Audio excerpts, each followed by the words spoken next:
धर्मेंद्र यादव, पूर्व प्रधान रिटायर्ड कर्मचारी संघ हरियाणा, जिला महेंद्र। हमारा भाईचारा जिंदाबाद, हरियाणा सरकार मुर्दाबाद, केंद्र की सरकार मुर्दाबाद, रिटायर्ड कर्मचारियों का शोषण नहीं चलेगा,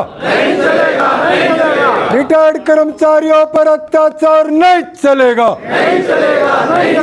रिटायर्ड कर्मचारियों के खिलाफ वित्त विधेयक वापस लो, कर्मचारियों के खिलाफ वित्त विधेयक वापस लो, आवाज दो।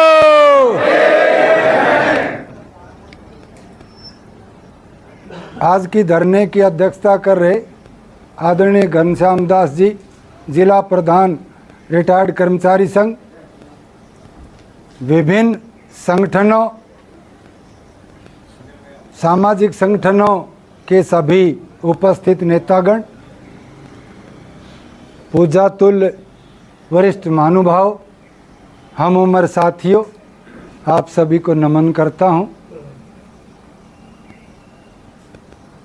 आप में से बहुत ज़्यादा महानुभाव मेरे से अनुभवी हैं, जिन्होंने बहुत बसंत, बहुत पतझड़ के दिन देखे हैं। आपने देखा होगा, छोटी सी बात, घर का बच्चा यदि कहीं जिद ना करे, यदि बच्चा ना रोए, तब तक माँ भी परवाह नहीं करती, परिवार के सदस्य भी परवाह नहीं करते। जब भारत आज़ाद हुआ, आज़ादी के बाद जब तक नेताओं की सोच, जिन्होंने स्वतंत्रता आंदोलन में भाग लिया, उन नेताओं की सोच बहुत अच्छी थी, बहुत अच्छी थी। उस समय किसान को भी फायदा मिला, उस समय कर्मचारी को भी फायदा मिला, उस समय मजदूर को भी फायदा मिला, उस समय निःशुल्क शिक्षा, स्वास्थ्य, परिवहन की सेवाओं का लाभ भी मिला। लेकिन जब सरकारों की नीयत में खोट आ गया, तो आप सभी जानकार हैं, हमने हर मांग, हर बात लड़के मनवाई, लड़के लिए अपने अधिकार, और जीतता भी वही है जो लड़ता है, जो लड़ा नहीं है उसको मिल नहीं सकता। आपके 80 में, 82 में, 84 में, 86 में, 88 में लगातार लड़े, 2-2 साल के अंतराल के बाद में कर्मचारियों की सेवाएं रेगुलर हुई। आप लड़े, आपको चौथा वेतन आयोग है, वहां से लेकर 7वें वेतन आयोग तक कर्मचारी संगठन हमेशा लड़ते रहे।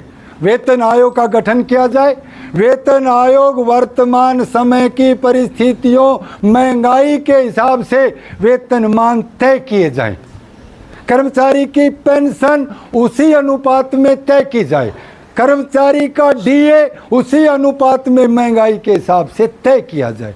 जितना तापमान था उसके हिसाब से कर्मचारियों ने लड़कर अपने वेतन, भत्ते और पेंशन का लाभ प्राप्त किया।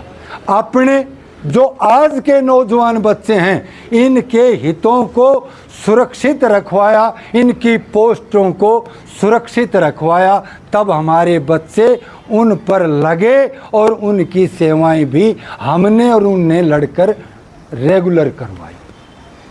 आज क्या है, थोड़ा निगाह तो करके देखो, इस बात से हटकर तो देखो, हिंदू मुसलमान से थोड़ा हटकर तो देखो। हिंदू खतरे में नहीं है, मैं बार बार ये कहता हूँ, कोई खतरे में नहीं है। अगर खतरे में है तो किसान है, खतरे में है तो कर्मचारी है, खतरे में है तो नौजवान का भविष्य है, खतरे में है तो मजदूर है। कोई खतरे में नहीं है, कोई हिंदू खतरे में नहीं है। ये केवल जनता का ध्यान मुख्य मांगों से हटाने के लिए, भ्रमित करने के लिए, और उसके लिए एकमात्र रास्ता है, और वो रास्ता है लड़ाई। जब लड़ाई कर्मचारी की थोड़ी ढीली पड़ी तो 2004 में केंद्र के कर्मचारी की पेंशन बंद हो गई, 6 में हरियाणा के कर्मचारी की पेंशन बंद हो गई, ठेके पर भर्तियां शुरू हो गई, विभागों का निजीकरण शुरू हो गया, चाहे रोडवेज है, पीडब्ल्यूडी, जन स्वास्थ्य, शिक्षा, कोई विभाग है, हर विभाग के ऊपर कैंची चला दी गई।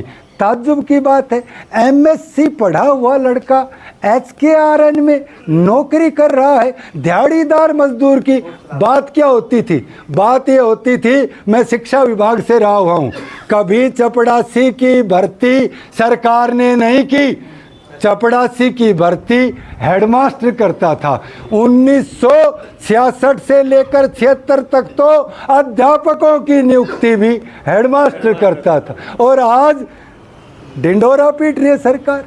25,000 भर्ती कर दिए, कोड भर्ती कर दिए। एमएससी पीएचडी बच्चे थे वो डी ग्रुप में लगा दिए। जरा ध्यान करो, जिनको मैं ये कहता हूँ, यदि हमारे बच्चे अफसर बनेंगे, किसी हमारे एक नेता ने कहा था, यदि आप अपने बच्चों का भविष्य ऊपर उठाना चाहते हो, अपने तबके को ऊपर उठाना चाहते हो, तो अपने बच्चों को आप अफसर लगवाने के लिए लड़ाई लड़ें।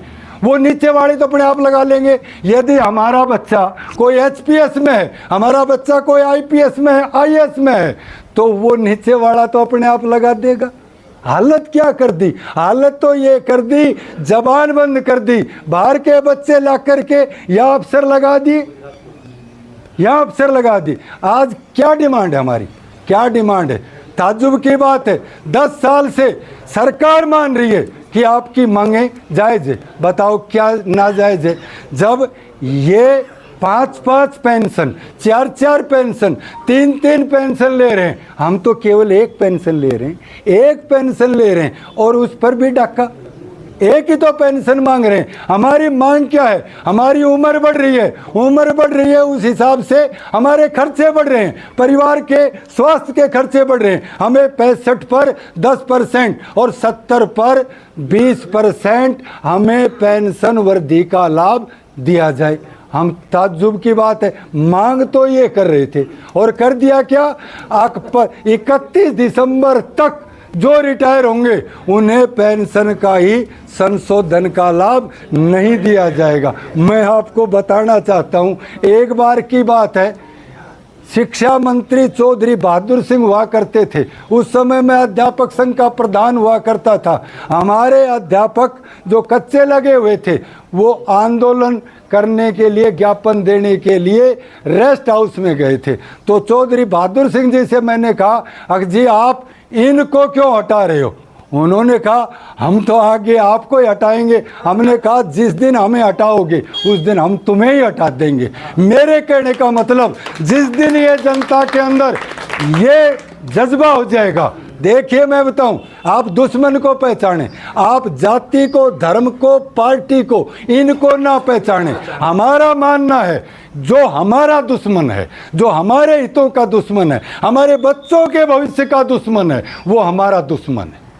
चाहे वो हमारा पड़ोसी है, चाहे वो हमारे गांव का है, चाहे वो हमारा रिश्तेदार है, कोई भी है, हम उसके खिलाफ हैं। ताज्जुब की बात है, हमारा पेंशन के ऊपर डाका। हमने क्या कहा था? हमने कहा था 1,000 रुपये के अंदर हमारी गोली दवाइयों का काम नहीं चलता, हमें 3,000 रुपये गोली दवाइयों के लिए दिए जाएं, और बुढ़ापे के अंदर यदि बड़ी बीमारी हो जाती है तो हमें कैशलेस मेडिकल की सुविधा दी जाए। आप तो हमेशा से लेते आ रहे हैं। मैं पूछना चाहता हूँ, इस पर गौर करना पड़ेगा आपको, ध्यान करें आप। नेता की कोई क्वालिफिकेशन नहीं, हमारा डी ग्रुप का बच्चा लग रहा है, उसकी क्वालिफिकेशन तय है। जिनकी कोई क्वालिफिकेशन नहीं, वो हमारे ऊपर कानून लाद रहे हैं, ये विचार करना पड़ेगा। इसलिए हमारी लड़ाई उससे है जो हमारे और हमारे बच्चों के खिलाफ फैसले ले रहा है।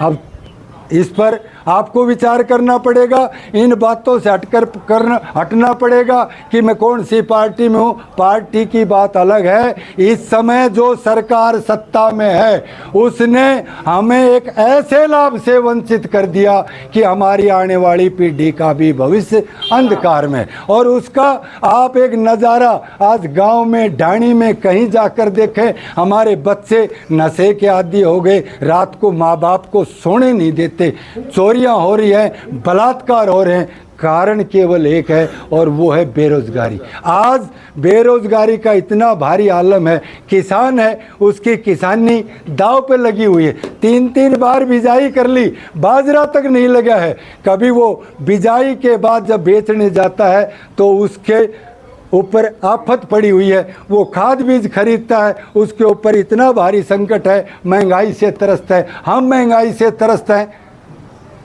आप विचार करें, सुरक्षित कौन है? 8 घंटे लड़के लिए थे मजदूर ने। हमने ये छुट्टियां शनिवार इतवार की जो ऑफिसों में लग रहे हैं, इनने लड़के ली थी कि हम 5 दिन लगातार काम करते हैं तो शनिवार इतवार को हमें इसका फ़ायदा थोड़ा आराम करने का मिले।